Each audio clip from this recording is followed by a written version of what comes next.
Bonjour ou rebonjour à tous ceux qui me reçoivent aujourd'hui virtuellement chez eux. Merci à vous. Aujourd'hui, je lance le 4e épisode de la série qui a pour but de présenter le salut que Dieu a préparé pour l'homme. J'ai fait référence à l'épisode numéro 3 de la nécessité pour l'homme d'être sauvé. Je vous renvoie donc à cette vidéo. Je vais donc aujourd'hui présenter Jésus-Christ, car il est lui l'artisan de ce salut, si on peut s'exprimer ainsi en utilisant le terme d'artisan. Il est, et c'est une meilleure qualification, l'agneau de Dieu qui ôte le péché du monde. Dieu, le Père, veut que j'insiste, tous les hommes soient sauvés, c'est-à-dire qu'ils soient en tout premier lieu délivrés du jugement qui doit tomber sur les coupables, que ces coupables soient pardonnés, purifiés, pour être amenés, ou plutôt ramenés à lui, dans sa bienheureuse présence paternelle. Jésus-Christ s'est chargé de cette mission envers tous les hommes, car, aux yeux de Dieu, du Dieu saint, il n'y a pas d'innocent, pas même un seul. Il suffit de connaître un peu ce qu'il y a dans notre cœur, dans les moments les plus sombres de notre histoire. Dans ce salut que Jésus est venu opérer, tout, absolument tout, ne doit venir que de Dieu. Il n'est rien demandé à l'homme pour son salut. Sa seule contribution dans cette histoire, c'est, si on peut parler ainsi, de contribution, ce sont ses fautes. Aussi, dans une œuvre à 100% divine, où la main de l'homme n'interfère pas, je le répète, on voit que Jésus est né d'une jeune femme vierge. Cela a été annoncé dans la prophétie biblique, dans le livre d'Ésaïe. Je cite, « C'est pourquoi le Seigneur, lui, vous enverra un signe. Voici, la Vierge concevra et elle enfantera un fils et appellera son fils Emmanuel, ce qui signifie Dieu avec nous. » Alors, on pourrait dire, mais il s'appelait Jésus. Pourquoi donc l'Écriture dans l'Ancien Testament l'appelle Emmanuel? Bien parce qu'Emmanuel, en quelque sorte, c'est, puisqu'il n'était pas encore venu sur cette terre, c'est le titre qu'il a, en quelque sorte, de celui qui représente Dieu avec nous. En effet, Jésus-Christ est Dieu fait homme, avec nous, sur la terre, au milieu d'hommes, pour parler et se faire comprendre des hommes. Donc, il ne faut pas oublier qu'il est né d'en haut, qu'il a dû quitter le ciel pour accomplir sa mission, et pour cela, donc, il a été revêtu d'un corps absolument semblable au nôtre. Il n'est pas né d'une semence d'homme pécheur. C'est Dieu le Saint-Esprit qui a engendré l'homme Christ Jésus. Et il y a une logique dans tout cela. Puisque par un seul homme, Adam, le péché est entré dans le monde, c'est par un seul homme, le Seigneur Jésus, que sera ôté le péché du monde. Vous voyez, il y a des incrustations qui vous montrent le passage donc, de l'Écriture que je cite. Si plusieurs sont tentés de dire que cette merveilleuse histoire, c'est pour les enfants, ils n'auraient pas tout à fait tort, sauf s'ils ajoutaient que ce sont des fables. En effet, Jésus a dit en louant son Père que ces choses ont été cachées aux sages et aux intelligents, mais que Dieu les a révélées aux petits-enfants, ceux qui se soumettent à la parole de ceux qui sont plus grands qu'eux, les adultes. Ainsi, il n'est pas besoin d'avoir Bac plus 5 pour saisir la vérité qui nous dépasse.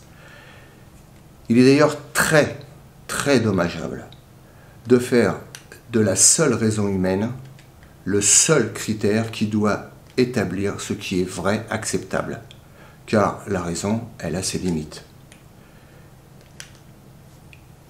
Par ces limites, nous sommes empêchés de saisir Dieu.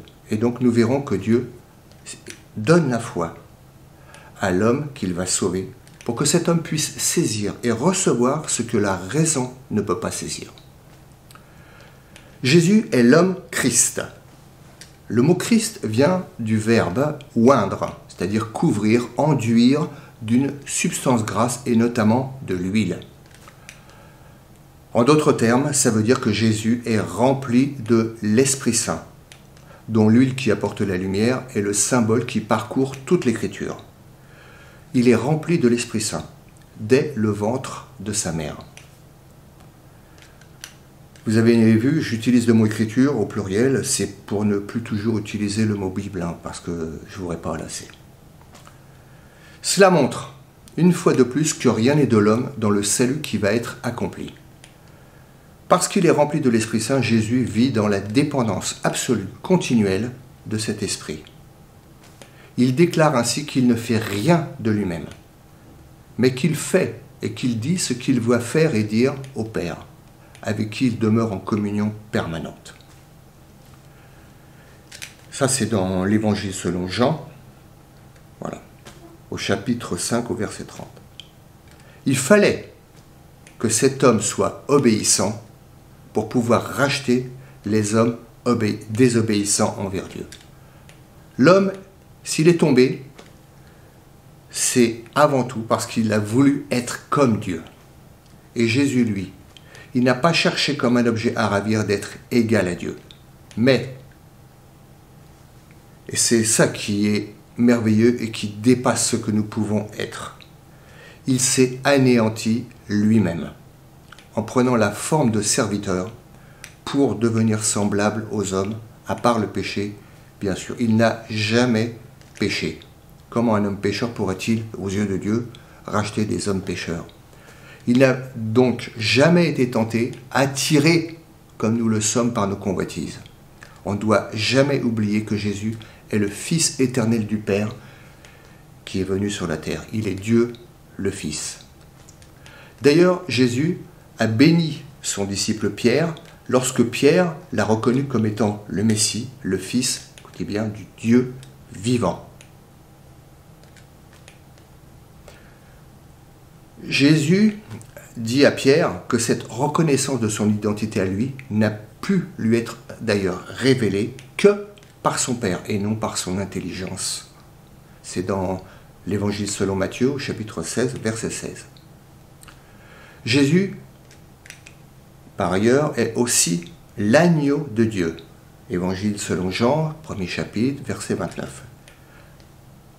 À propos des agneaux, depuis le début de l'humanité, il est question d'un animal pour s'approcher de Dieu. Déjà, en Éden, au paradis terrestre, pour couvrir la nudité d'Adam et Ève, qui s'étaient montrés coupables, Dieu leur a fait des vêtements de peau. Alors, on ne sait pas de quelle bête provenaient ces peaux, mais on lit dans le livre des Proverbes, je cite, « Les agneaux sont faits pour te vêtir ». Et tout au long de l'Ancien Testament, il fallait un sacrifice d'animal comme victime expiatoire pour que l'homme puisse s'approcher du Dieu saint. Abel, donc, un des fils d'Adam et Ève, avant le judaïsme, au tout début de l'humanité. Il a ainsi sacrifié des premiers-nés de son troupeau et ces sacrifices ont été acceptés. Son frère, lui, Caïn, a voulu présenter le fruit de son travail à lui, comme en quelque sorte un droit par le mérite qu'il aurait acquis par son travail à être accepté de Dieu. Eh bien, son sacrifice a été rejeté. Il en a conçu une grande jalousie et il a tué son frère. Donc, dès les premiers temps de l'humanité, l'homme a compris et a dû enseigner cela. Certains l'ont su, certains ne le savent pas. Donc, dès les premiers temps de l'humanité, l'homme doit comprendre qu'il ne peut s'approcher de Dieu sur la base de ses mérites. Plus tard, pour en revenir aux agneaux, pour échapper au jugement de mort qui allait s'abattre sur les premiers-nés des Égyptiens qui voulaient retenir les Hébreux en esclavage, Moïse a dit aux Hébreux de prendre par maison, pour chaque maison, chaque foyer, un agneau mâle, sans défaut, âgé d'1 an, de le manger rôti et d'en mettre le sang sur les 2 poteaux et le linteau de la porte de leur maison. Cette scène renvoie à l'avance au sacrifice de Jésus, qui sauve et qui seul délivre l'homme du jugement à venir. Dieu voit le sang et passe par-dessus. Ça, c'est dans le livre de l'Exode, au chapitre 12. Le salut, même s'il est loin de se résumer à cela, il est, de prime abord, le moyen d'échapper à un jugement. Car Dieu déclare dans l'Épître aux Hébreux, au chapitre 9 et au verset 27, qu'il est réservé aux hommes de mourir une seule fois. Et après cela, le jugement. On n'est pas dans les jeux vidéo qui polluent l'esprit de trop de jeunes jusqu'à les amener parfois à confondre le réel avec le virtuel. On meurt, on ressuscite, on reprend la partie. Que personne ne dise que ce jugement, est injuste. Qui pourra dire à Dieu en face à ce moment qu'il se trompe quand toute sa vie viendra d'être révélée avec toutes les pensées de son cœur, toutes ses actions? Je ne veux pas dire que toutes ses actions étaient mauvaises. Je veux dire que les mauvaises actions, toutes ces choses-là, ont le mérite d'être jugées, elles, si on parle de mérite. Que personne ne dise qu'avec ce jugement, non plus, Dieu ne nous aime pas, car il y a 2000 ans, tout a été fait pour que nous n'allions pas en jugement. Il y a 2000 ans, en effet, sur le mont Golgotha, près de Jérusalem, Jésus a été crucifié. Il avait annoncé sa mort à ses disciples. En Matthieu 16, verset 21. Il leur avait aussi annoncé à l'avance sa résurrection. L'Ancien Testament avait aussi annoncé, avec beaucoup de précision, le sacrifice de Jésus. On peut lire cela dans le merveilleux passage du livre du prophète Ésaïe, au chapitre bien connu des chrétiens, au chapitre 53. Si vous le pouvez, arrêtez les yeux de votre cœur sur ce passage. Si vous avez une Bible, ouvrez-la et lisez. Peut-être même serez-vous conduit à vous courber et à adorer Dieu. Jésus a dit qu'il donne sa vie et que personne ne la lui ôte. Ça, c'est dans Jean, chapitre 10, verset 18. Il est venu pour s'offrir au coup de la justice de Dieu contre toutes nos fautes. Il est venu pour cette heure-là, pour une seule heure. L'heure de la croix. Il a d'ailleurs dressé sa face résolument vers Jérusalem pour se rendre vers cette heure extraordinaire dans l'histoire de l'humanité. Que personne ne dise « il agit, c'était facile, comme un super-héros ». Non, non. Après une nuit d'angoisse et d'agonie sans égale, à la perspective d'être séparé de son Père et d'être traité, lui, qui n'avait jamais péché, comme le péché, il a pu dire, le visage contre terre, je cite, « Mon Père, s'il est possible que cette coupe passe loin de moi, toutefois, non pas comme je le veux, mais comme tu le veux. Si vous trouvez qu'il y a une plus grande gloire à cela, je n'ai plus qu'à me taire. » À la croix du Calvaire, lui, qui était toujours dans la présence de son Père, il a dû en être séparé pour recevoir le salaire de tous les péchés commis par tous les hommes de l'humanité passée, présente et à venir, qui ont cru, qui croient et qui viendront à croire, et recevoir pour eux-mêmes que Jésus a été puni à leur place. Dans le sang est la vie. C'est pour ça qu'aujourd'hui, lorsque vous achetez un steak de vache, la bête a été vidée de son sang. On ne prend pas la vie. La vie, on doit la respecter. Un être en parfaite santé et qui perd tout son sang, il meurt rapidement. Et il fallait que le sang de Jésus coule et arrose la terre, et non plus seulement comme sur les poteaux et les linteaux de la porte de la maison des Hébreux autrefois en Égypte. Ce n'était d'ailleurs à ce moment-là que l'ombre du sacrifice du Christ à venir. Comme avant et comme toujours, Dieu voit le sang de son Fils qui couvre parfaitement l'homme ayant accepté son sacrifice, et il le met à l'abri du jugement. Il a pardonné et purifié pour toujours tous ceux qui, comme Abel, ont pris le seul sacrifice par lequel on peut s'approcher de Dieu. Comment cela, pour toujours, me direz-vous? La Bible le dit. C'est en Hébreux, Épître aux Hébreux, chapitre 10, verset 14. Car par une seule offrande, Dieu a rendu parfait à perpétuité ceux qui sont sanctifiés, c'est-à-dire mis à part pour lui. Maintenant, je tente de vous l'expliquer. Lorsqu'un homme croit dans son cœur, au plus profond de son être, que Jésus, Fils de Dieu, pas le Jésus d'une histoire, le Fils de Dieu, a été puni à sa place, il s'agit pour cet homme comme d'une nouvelle naissance. Il était jusqu'alors inconscient de tout cela. Il était sans Dieu. Il était peut-être même en quête de pardon.